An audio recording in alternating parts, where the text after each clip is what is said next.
Welcome to our deep dive into antitrust policy. In today's world, markets are constantly evolving, and with that comes the need for rules to ensure fair competition. Antitrust policy is designed to prevent monopolies and promote a healthy marketplace where businesses compete on a level playing field. But what exactly does antitrust mean, and why is it so important for both consumers and companies?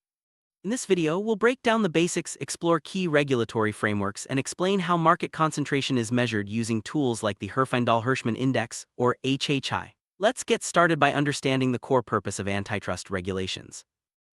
Antitrust policies are more than just legal jargon. They play a crucial role in shaping the economy. When a single company dominates a market, it can set prices, limit choices, and stifle innovation. This is where antitrust regulations step in, ensuring that no single player can unfairly control the market. By promoting competition, these policies help keep prices fair and encourage businesses to innovate and improve their products.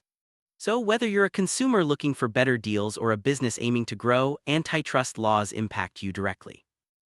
Truly understand antitrust policy, it's helpful to look back at its origins. The concept dates back to the late 19th and early 20th centuries, when governments began to recognize the dangers of unchecked corporate power. In the United States, landmark legislation like the Sherman Act and the Clayton Act set the foundation for modern antitrust enforcement.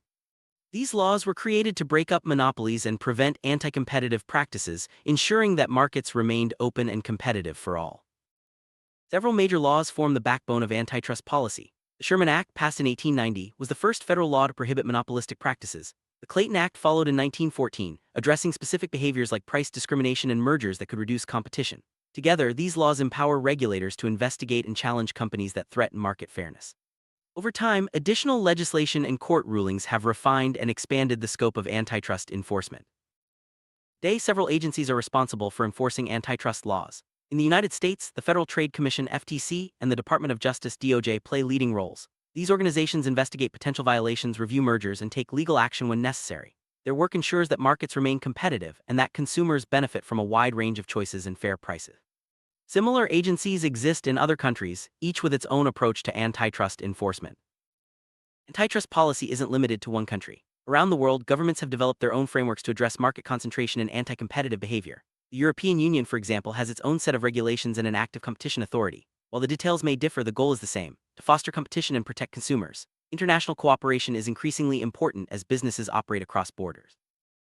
Key concept in antitrust policy is market concentration. This refers to how much of a market is controlled by a small number of firms. High concentration can signal a lack of competition, making it easier for dominant companies to set prices and limit innovation. Regulators use various tools to measure concentration and assess whether intervention is needed. Understanding market concentration helps policymakers decide when to step in to protect competition. One of the most widely used tools for measuring market concentration is the Herfindahl-Hirschman Index, or HHI. This index calculates concentration by summing the squares of each firm's market share within an industry. The result is a single number that helps regulators quickly assess whether a market is competitive, moderately concentrated, or highly concentrated. The higher the HHI, the less competitive the market is likely to be.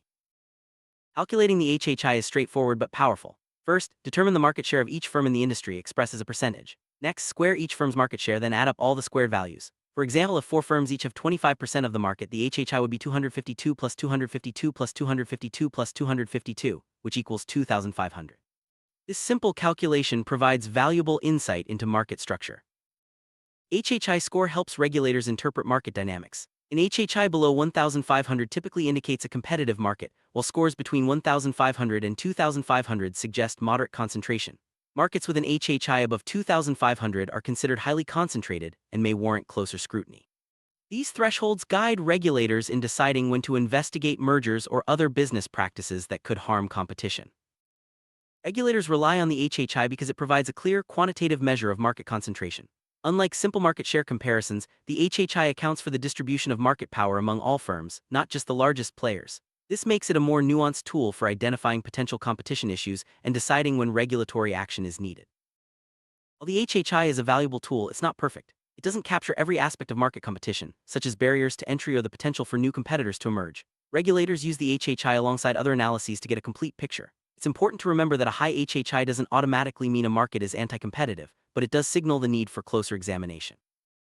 Finding the relevant market is a critical first step in any antitrust analysis. Regulators must determine which products and geographic areas are included. This definition shapes how concentration is measured and whether a merger or business practice raises concerns. A narrow market definition can make concentration appear higher, while a broader definition may dilute it. Getting this step right is essential for fair and effective enforcement.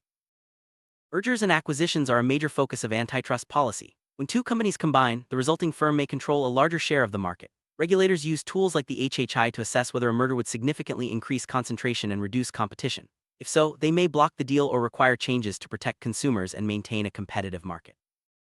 Not all mergers are the same. Horizontal mergers occur between companies in the same industry, while vertical mergers involve firms at different stages of the supply chain.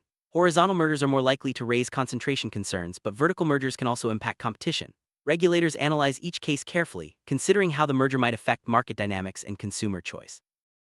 Technology sector provides many examples of antitrust scrutiny. Large tech firms often acquire smaller competitors, raising concerns about market dominance. Regulators use the HHI and other tools to evaluate whether these deals harm competition or benefit consumers through innovation.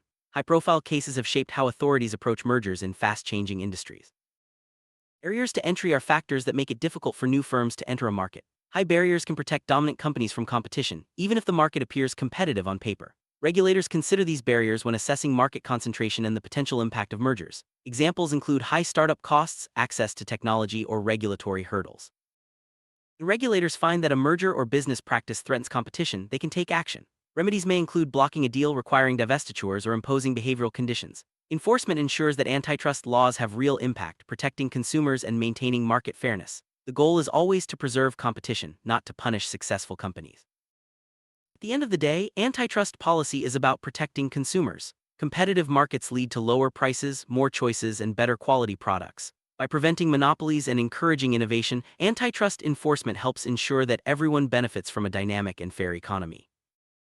Enforcing antitrust laws is not always straightforward. Markets are complex and constantly changing, especially with new technologies and business models. Regulators must stay informed and adapt their approaches to keep up. Balancing the need for competition with the realities of global business is an ongoing challenge.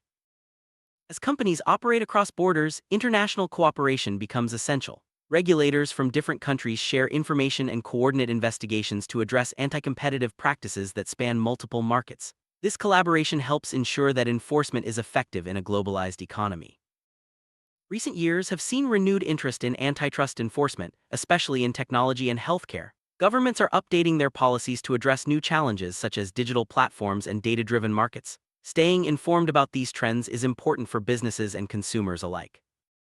Courts play a vital role in interpreting and enforcing antitrust laws. Judges review cases brought by regulators and make decisions that set important precedents. Their rulings help clarify the boundaries of acceptable business conduct and shape the future of antitrust policy. Public understanding of antitrust issues is growing. As consumers become more aware of how market concentration affects their choices and prices, they are more likely to support strong enforcement. Education and transparency are key to building trust in the regulatory process. Innovation thrives in competitive markets. Antitrust policy encourages companies to develop new products and services, knowing they must compete for customers. This dynamic benefits everyone, driving progress and improving quality of life. Digital markets present unique challenges for antitrust enforcement. Online platforms can quickly become dominant, and data plays a central role in competition. Regulators are developing new tools and strategies to address these issues and ensure fair competition in the digital age. Future of antitrust policy will be shaped by ongoing changes in technology, business models, and consumer expectations. Regulators, businesses, and the public must work together to ensure that markets remain open and competitive. Staying informed and engaged is the best way to support a fair and dynamic economy. Let's recap what we've learned. Antitrust policy is essential for maintaining competitive markets and protecting consumers. Regulatory frameworks like the Sherman and Clayton Acts provide the legal foundation, while tools like the HHI help measure market concentration. Effective enforcement requires careful analysis, international cooperation, and ongoing adaptation to new challenges. If you're interested in learning more about antitrust policy and market concentration, there are many resources available. Government websites, academic articles, and industry reports provide in-depth analysis and case studies. Staying informed helps you understand how these important policies shape the world around us. Thank you for joining us on this journey through antitrust policy and market concentration measures. By understanding the rules that govern competition, we can all play a part in supporting fair and dynamic markets. Whether you're a consumer, business owner, or policymaker, these concepts matter to you. Stay curious and keep exploring the world of competition and regulation.